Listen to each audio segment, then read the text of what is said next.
We're joined here by Mr. Loyal Frazier. Loyal is a longtime teacher and trainer from TCI. He has taught in Oklahoma, right, Loyal? He's taught Yes. in Colorado and Yeah. in California. So he's been in Yeah. lots of different places, and we're so thankful that Loyal is going to be sharing his genius with us today. Genius. Okay. Well, Yeah. all right. All right. So, So, Loyal, we get questions all the time at TCI, and one of them that we have received I thought was really great for you to be able to take. And I'm going to read it exactly as the teacher posted to us. I've got 30 minutes to teach a lesson.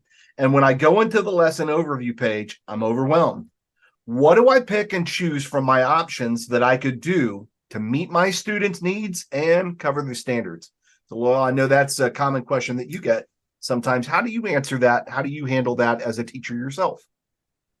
okay. Well, thanks, Brian. Yeah, it is a question I get a lot. It's a question I ask a lot, actually. As far as I'm concerned, time is the original four-letter word. So we never have enough of it. So I'm going to take a second to share my screen Yep. and then be able to answer this probably in three parts, I think. So the first part, as you can see, I'm already in my eighth grade U.S. history program. And this little orangish box that we've added in the last couple of years has really been a savior for me. And the one that I love the most is the one I get to work on, this differentiating instruction piece here. So first, I'm going to just enlarge it a little bit, hit the differentiating instruction. And we've got this little piece in here called quicker coverage. And quicker coverage helps me a lot more than deeper coverage does. I wish I had time to go deeper. But I frequently don't. And so this particular lesson on the Bill of Rights up here is one that is a response group where students will be in groups of three, discuss controversial issues, and come to consensus on a decision. And we typically have 3 rounds because kids are in groups of 3. And in this case, I don't have time to do 3 rounds. So I'm choosing to do only 1 round. And that's an idea that we gave here because I think I can do 1 round in the 30 minutes that I have allotted myself to be able to teach the lesson. So when I go into the presentation here, I can go straight to the activity. And I can see that my students are in groups of 3. This is dealing with Supreme Court cases looking at the Bill of Rights. And so that's the first place that I always go and look when I know that time is of the essence. So now, since I know that I'm in groups of 3, I'm going to come here, and every time we do anything in TCI, kids have to have some information in order to be able to do it. And that's where the textbook comes in as a tool to be able to give me the information.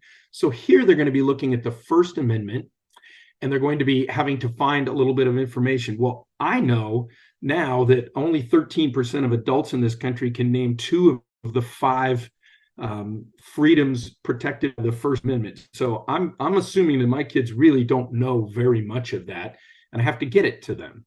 So if I use my sidebar and pop over here to the reading, this is where I can get that information to be able to show to the kids. So I use another tool from TCI that helps save me time because so many of my students are slower in the reading part of things and gathering the information. So I've taught my students how to click on the main idea button after looking at the questions that they're going to answer here.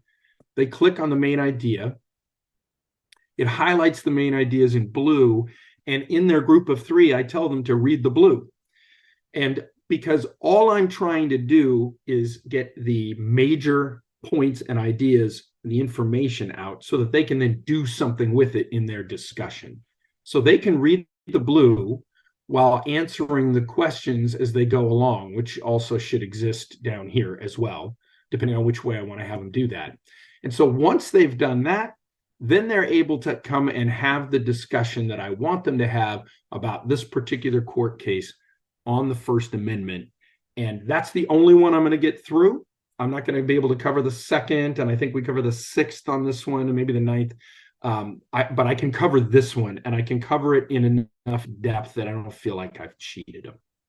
So that's what I do for any lesson, Brian, really, is I check I check the box, I get into the presentation, and I figure out a way that I can get information to them the quickest possible way. Love it. Love it. And it is a common challenge that I think most teachers have, is about how do you save some of that instructional time. So, Loyal, thanks. I appreciate you sharing your genius there. Teachers, now it's going to be your turn to get in your account, click that explore button, and practice a little bit of what Loyal just showed you right there. Go find those quicker, deeper coverage, those suggestions for differentiation, look at the main ideas, and think about how you might be able to use that with your students.